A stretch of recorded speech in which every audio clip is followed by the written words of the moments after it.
When you put it like that, man, I don't know. So, actually, I am honored to be in presence of this unbelievable building and this crowd and this organization, actually. I surely am going to enjoy this moment myself, but before entertaining the moment myself, let me first introduce myself to all of you. My name is Can Öz. I am a publisher based in Istanbul, actually. I have been the general manager of Can Publishing House, a literary publishing house, for 12 years. And we are the biggest publishing house in Turkey. Being the literary publishing house, that's still amazing.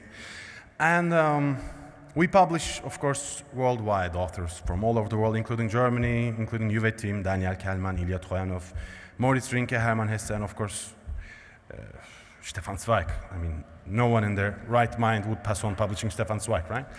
And in the past years, we have been approached by worldwide giants, even from Germany, like Bertelsmann or Hachette Group France, Lagardère, to buy out these companies, but those deals didn't happen because all of these companies, including Socrates, Germany, is here for the satisfaction of the creation rather than satisfaction of the profits. So, among all these business ventures, I am now, I quit working for Can Publishing House as a general manager. I am now general manager of Socrates projects, including Socrates-Verleger Sportmagazin, which you see over here. But actually, this is a new cover that hasn't been out yet, and actually, it's a cover that took us about 10 weeks of work to get together, I think. And so, talking about Socrates a little bit, Socrates is a slow journalism-oriented sports culture magazine with a higher concentration on football, actually. We initially started publishing in Istanbul, but the name doesn't come from the philosopher Socrates. It comes from the Brazilian footballer Socrates from the 1980s. He's truly an amazing man. He was actually quite famous for caring about the joy in the game and the fun and the pleasure and the beauty of the game itself rather than the results, which ended up losing them the World Cup in 1986, actually. But that team is called the most beautiful team in sports history. And also, the fact that he looks good doesn't hurt. But one of the reasons also that we were named Socrates is because all of us, we're a group of friends interested in journalism, creative work, and publishing, and so on. All of us, we were all influenced by Gezi Park protests, actually. And Socrates is a guy who took charge of the club Corinthiana in 1982, and he had the club jerseys imprint the word Demokratia in the back of it. Hence comes the name Socrates-Verleger of the publishing house in Germany. So, 2 years ago, having a successful sports culture magazine in Turkey, which should be enough, right? We were actually crazy enough, as you put it well, crazy enough to decide to recreate the Socrates magazine in Germany. It's not a crazy idea just because I don't know German myself, but because German print industry actually is one of the strangest in the world. While being very volatile and very innovative, so many new products, so many new ideas coming out, actually the readership in front of all this hype of new products is quite conservative. These two usually don't come together in anywhere else in the world. So where you have a market where a new brand actually hardly makes it. And even if they do, it's usually not a long lifespan unless you're a part of a big group, right? So that also comes together with a lot of people in the industry screaming their guts out, saying, print is dying, right? We heard this over here a few times as well. So that doesn't help, right? And so why the hell did we decide to come to Germany? I mean, we could go anywhere in the world. Well, for a few reasons. One is the growth of variety in German sports industry. In any kind of sports in Germany, the interest and hype and the fandom and the investment is increasing like nowhere else in the world. And second is the amount of people involved in sports, actually. Just look at the numbers of people watching games. I mean, last week it was declared that Borussia Dortmund had an average of 80,000 people in their stadium. That's number one in the world. Bayern Munich was number 3 with 74,000. Third is the number of shelves for magazines, actually. It's crazy. It's 105,000 different shelves where you can place your magazine, if you can make it, of course. Fourth is the already set readership for slow journalism. I mean, remember, we're doing a slow journalistic magazine. We're not reporting on the actual news. We're reporting on what's interesting about actual news. And fifth, the fact that people are screaming print is dying, actually that means change is on its way, and that equals opportunity. Sixth, my personal admiration for the German culture, from art, from philosophy, to civic modernity, to many other things. And last but not least, one of our major influencers while creating the magazine was Freunde, a German magazine. I mean, to me and my colleagues, to all the people who were together on that table creating the magazine, Freunde was a milestone, right? It still is, it always will be. And, well, I think anyone interested in a tiny bit about sports would agree that Freunde, among other magazines around the world, such as SoFoot, Blizzard, 8x8, is just the top level of slow journalism you can get. And so Germany, in the end, is home for slow journalism in sports culture. So we came here because we wanted to take Socrates to its home. That's the real reason. And so, as a newcomer magazine of less than 2 years old in Germany, right? This is the 20th issue, it's still in print, it's not out yet.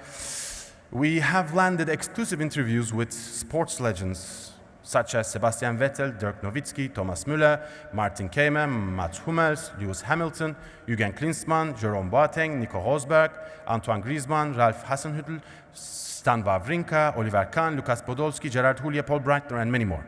It's crazy, really. You can't believe the list of people, the editors and the people working with us have created. And these are truly in-depth, great interviews. Nothing short of, nothing asking about what happened in the last game. It's talking about life, it's talking about where they are, it's talking about their present state of mind. And we also had published a lot of short stories from, again, Moritz Rinke, Edgar Keretz, Garcia Marquez, Thomas Ostermeyer, Harun Faruqi, and many more. And we brought these things together in a single thematic topic in each issue, ranging from varieties such as like luck, decisions, duels, loss, hope, heroes, beginnings, change, love, hate, ego, respect, goals, pride, and such. And we arranged so that our cover and our exclusive key interviews are surrounded around this topic. But I've been talking on and on about what kind of magazine we're publishing and how great it is, right? Of course I would. I mean, I'm running it. But one question must be on your minds. I mean, this guy's talking a lot of stuff. It's like nice, but are they making this work as a business, right? Are they making a profit? Are they losing money? What the hell is going on? Well, that's the nice part. Well, we are. Starting about, well, more than a month ago, we are on the green. We are profiting. A new sports magazine with people who didn't know any German came here. Before 2 years, we started profiting. That's the interesting story, actually. I mean, a lot of people are doing a lot of new magazines, as we said. It's a volatile market, lots of innovation, lots of new products. But how, right? Well, I'll explain it how. But one could listen to it, find it interesting, might think it's pure bullshit, but it's going to be an interesting conversation for sure. But there's a shortcut.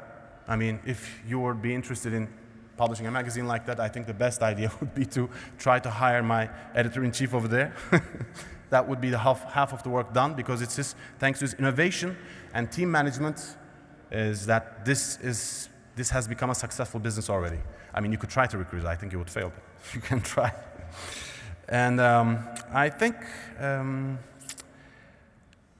our strength, before going to the business model a bit, our strength is in our focus in present rather than the future.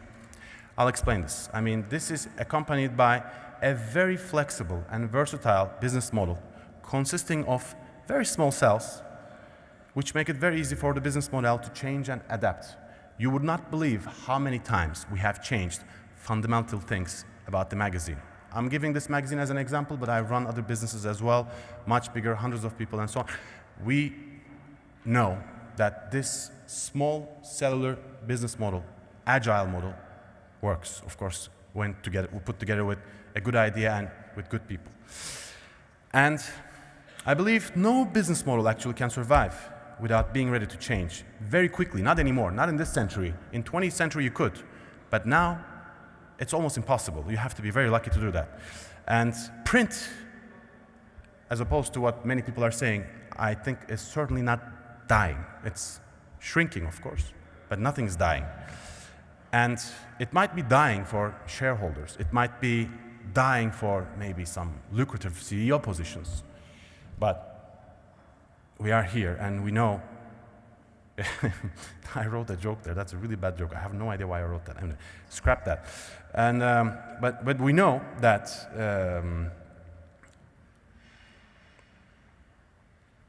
well, anyway, it's not changing. And this 20th century corporate model, where you have this long-term vision, long-term business plans, 4-year plans, 5-year plans, sometimes even longer, and looking for profits, managing the day-to-day profits and managing the day-to-day cycles of the business.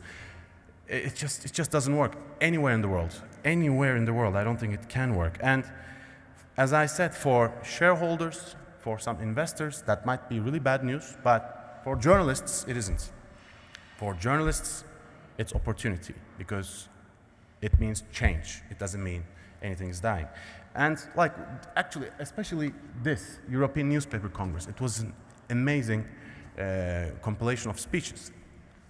And many of you might have noticed most of the speeches had actually very little to do with journalism itself, but more to do with the business aspect of it, right? I mean, of course, journalism is more of an ethical question rather than a business proposal, right? But we have heard on and on and on about market shares and numbers and clicks and so on and so forth. Well, of course, you can't separate the business from the artisanship itself, but I think this is 20th century habits and 20th century corporationalism that puts us in a seat where profits and long-term corporational models are taking charge of the business model. That's not the world anymore. And that's actually, if you put too much focus on the business, as I said, you can't take yourself apart from it, but if you put too much focus on it, that has the potential of shadowing the core objective to report. I believe the 20th century corporate habits plague us from seeing the present, really. How much our companies will grow, right? How will our 5-year fiscal plans come to realize? How much will the market shrink? These are not concerns of reporting. These are just the concern of corporationalism that fixates us actually into a synthetic and generally inaccurate model of what is to come in the world.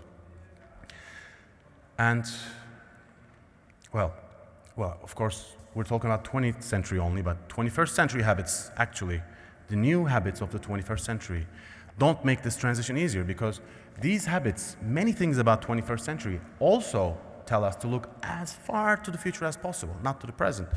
Anything relating to our lives, like we cannot even do without a calendar on our phones anymore. Or, you know, we have to arrange a reservation 2 days prior, or make reservations for vacations 3 months prior, or find school for our kids 2 years prior. Of course, don't take me wrong. I have nothing against planning, nor business models. We cannot survive without either, but this corporate language of industries, I think, is also the main reason we create organizations that cannot really survive in the face of big change anymore. So I believe very few companies in the modern world have the true agility required to adapt and survive in the long run, be it a small company or a big company. And while looking at the future with these huge binoculars and as far away as possible, we are losing all opportunities of today, and most importantly, our business models don't grow the agile muscles actually they are required to keep adapting every day. So we see here in this most amazing heaven of magazines. I have never seen a country with such great variety of magazines. I go into the Do You Read Me shop and I go really crazy. This is really the heaven. But many magazines are closing down, right? And even if not, everybody fears that many magazines will be closing down. Because they're losing money, right? I mean, that's the reason. Why would they close? Well, that looks very simple, but it's not simple at all. Because it's in the reason of why they are losing money. Again, we come back to this, the failing to adapt in your organizational structure, into innovation, into agility.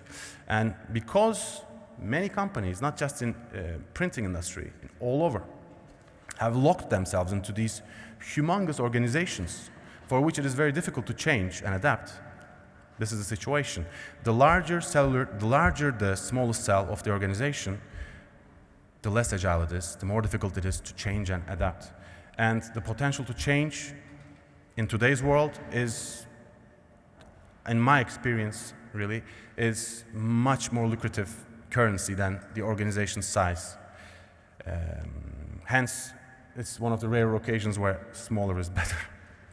This is why we were actually exhilarated when we signed the marketing partnership contract with Gruner Jahr here.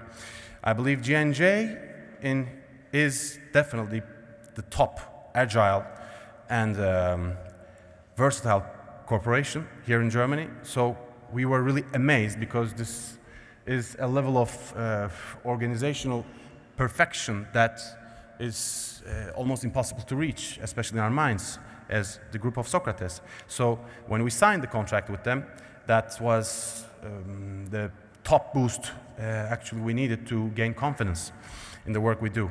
And we even opened actually, to give you an example, like how we are in awe of this partnership. We have Socrates Turkey, right? And as I said, I've been rambling on and on about adaptability and versatility. I'll give you a few practical examples. In Turkey, Socrates, we saw the market changing. So in a few months, it's like 3 months, we opened a digital studio. We have a studio now. We have many different programs, and we're publishing digital television programs. And the advertisement income is triple the magazine's income. We have started doing this 4 months ago. And we also opened restaurants. We decided we could turn this into a restaurant. It's called Socrates Bistro. We opened up, and now it's one of the top 10 restaurants of the country and is branching out. So this is amazing that G&J is opening a restaurant called Beef. It's like we believe that this is the best group of people and group of company we could ever hope to work with.